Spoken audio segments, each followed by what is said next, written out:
Good afternoon, Falcons fans. My name is Patrick Seals, and welcome to the bye edition of How Disappointing Are the Atlanta Falcons.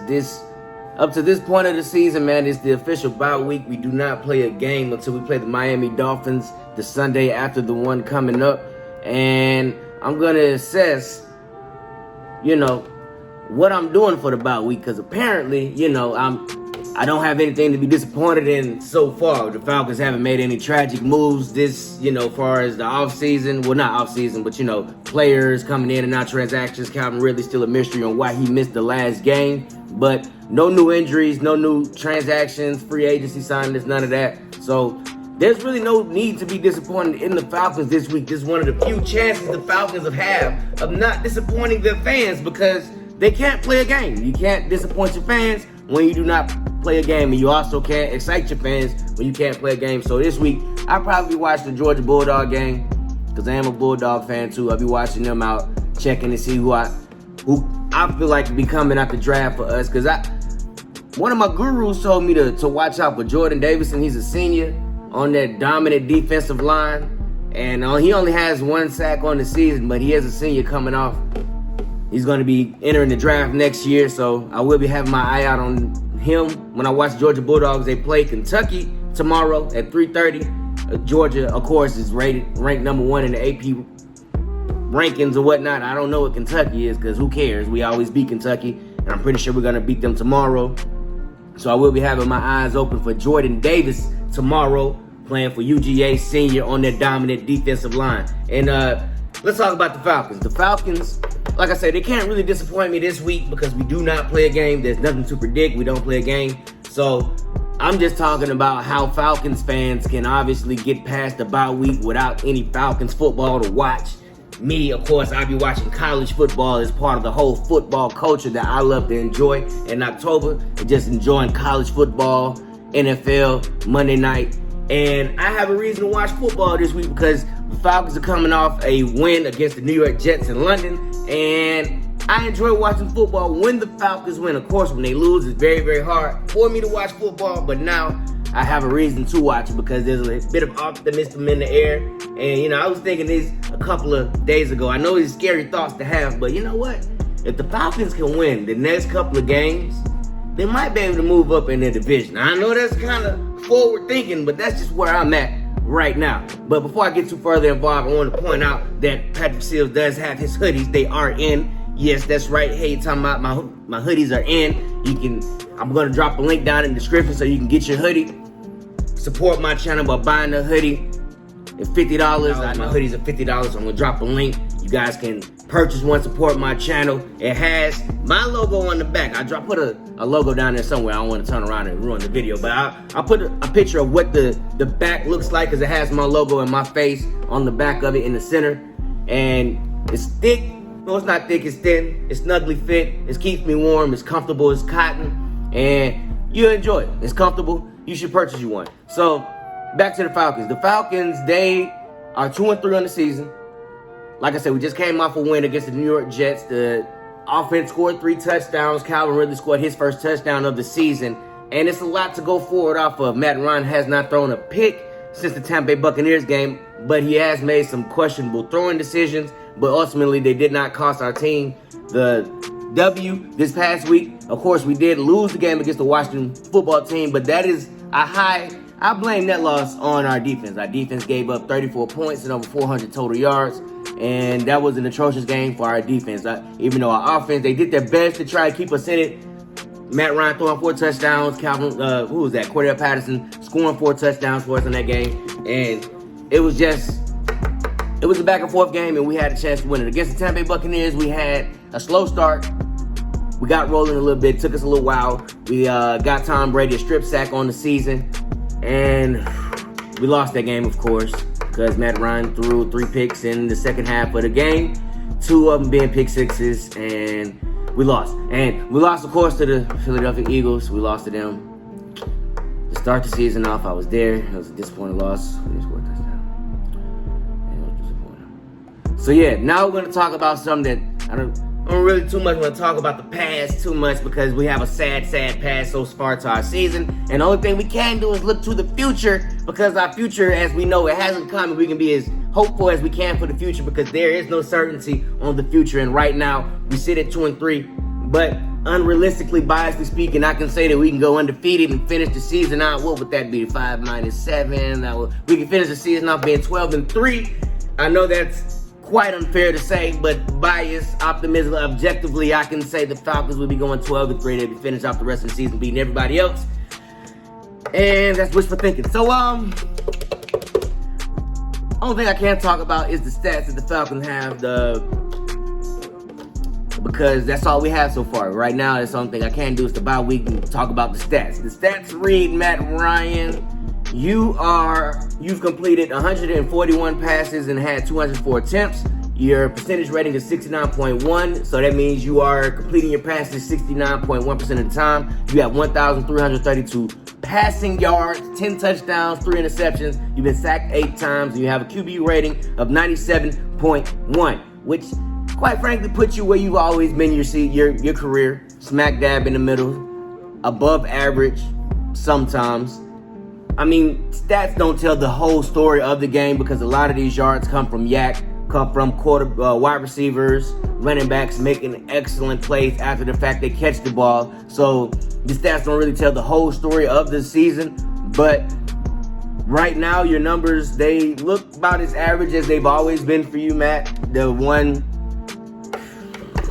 blip being the Tampa Bay game where you just played uncharacteristically. If you're a Falcons fan, that wasn't uncharacteristic, but according to the stats, you had an anomaly on the season where you threw the most interceptions you did on the game on the season so far. So on paper, I would say that game was an anomaly, but being a Falcons fan, I know that game was not an anomaly.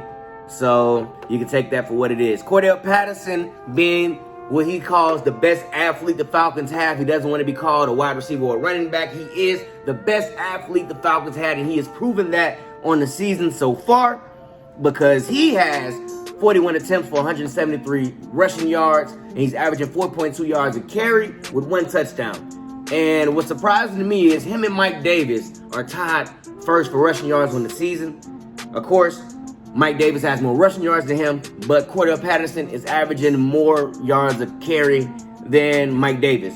And Cordell Patterson also ranks second on our team in receiving. He has 25 receptions for 31 targets. He has 295 receiving yards for 4 touchdowns. He's averaging 11.8 yards a catch. And again, he is number 2 on our team in receiving, which shows his versatility and his necessity to this team. He keeps the ball moving, gets his first downs. When Mike Davis is stalling behind the line of scrimmage, sometimes we're able to give him a break and put in Cordell Patterson, and he shows that athleticism that is on display. Now this is surprising. It really shouldn't be surprising, but it is. Kyle Pitts is ranked number 1 for the Falcons in receiving. He has the most receiving yards on our team this far. He has 24 receptions for 36 attempts, 308 yards receiving, 1 touchdown. He's averaging 12.8 yards a catch. Now again, the rookie tight end has the most receiving yards on this team so far. Of course, Calvin Ridley missing our previous game. He didn't make that trip out to London, and that was the game where Kyle Pitts, he went off. He came out to the world and show us who he is. And of course, again, he did go over 100 yards last game, which gave us our first 100 receiving yard game of the season. And it shouldn't be surprising to me, but it is. Calvin Ridley, he's ranked number 3 on the receiving. That's right, he's behind Cordell Patterson and Kyle Pitts on the receiving yards on the season. He has 27 receptions for 42 attempts. 27 receptions for 42 attempts. Now compared to Kyle Pitts, who's ranked number 1, 24 receptions for 36 attempts. That's 12 incompletions when throwing the ball to Kyle Pitts, but throwing the ball to Calvin Ridley has almost 20 incompletions. 20 incompletions. Now, of course, he has the most targets on the season on anybody on our team, him being the number 1 wide receiver. But these numbers, man, they tell the story. 27 receptions for 42 attempts. He has 255 receiving yards. He has 1 touchdown. He's averaging 9.4 yards a catch. That is underwhelming for a number 1 wide receiver supposed to be taking over for Julio Jones. Now, of course, We was going to be expecting a big drop-off from the best Falcon to ever play for the Falcons, leaving, departing, especially the wide receiver. That's right, he's the best wide receiver we've ever had, the best Falcon we've ever had. Mike Vick included, Roddy White included, Deion Sanders included, Julio Jones, the best Falcon to ever play for the Falcons.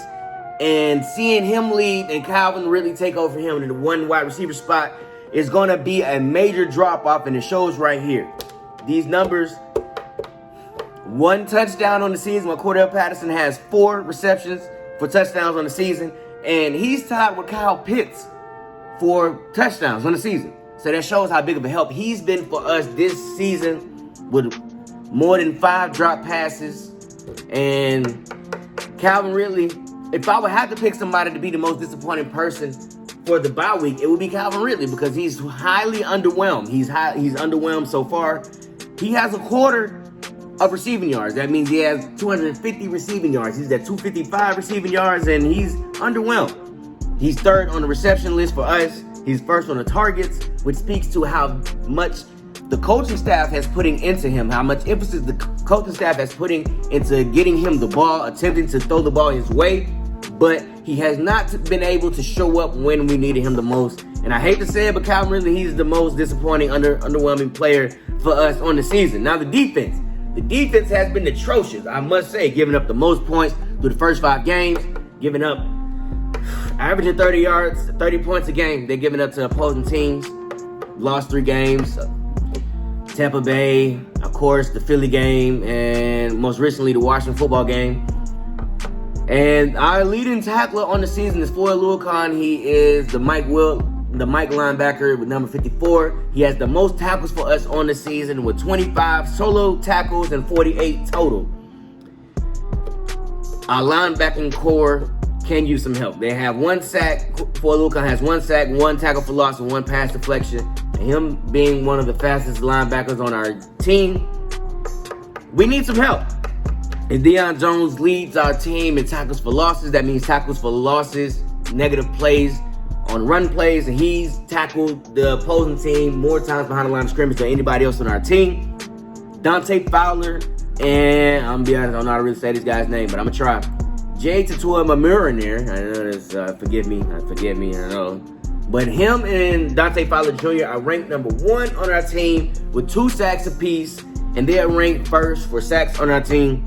And our secondary, they can use some help.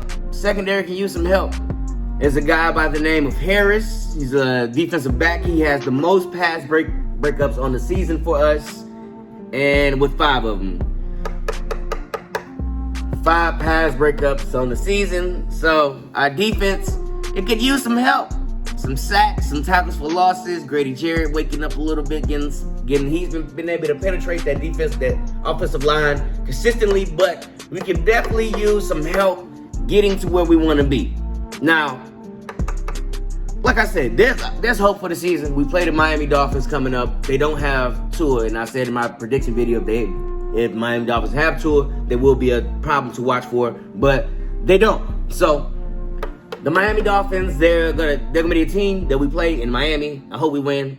I think we can win, but us being the Falcons, we can possibly lose it all in the first quarter. So I think we can win, but we don't play them until another week. So yeah, going into the bye week is always, a time for reflecting on what we've done, where we can go, and what we can do for the season. So I think that we can go far. Biasly, objectively, I think we can win a lot of games. But the Falcons being the Falcons, we can also lose a lot of games. So, but I say that we'll have a better start to the season than we do last year. We started the season off last year 0-5, and we do at least have 2 wins more than we did in the first 5 weeks of the season. So who knows? New coach. He's doing what he can. He's being competent. We're winning 2 games. We're moving the ball. We're scoring touchdowns. We're getting sacks. So only thing I can do is continue to make these videos and be a fan. So my name is Patrick Seals. Like I say, I got new hoodie merches. Buy it. Support my channel. Subscribe to all my media, social media. Subscribe to my Patreon, The Comedy Hustle LLC. Subscribe to my Patreon, The Comedy Hustle LLC. and continue watching my videos. Lil Patrick Seals, man.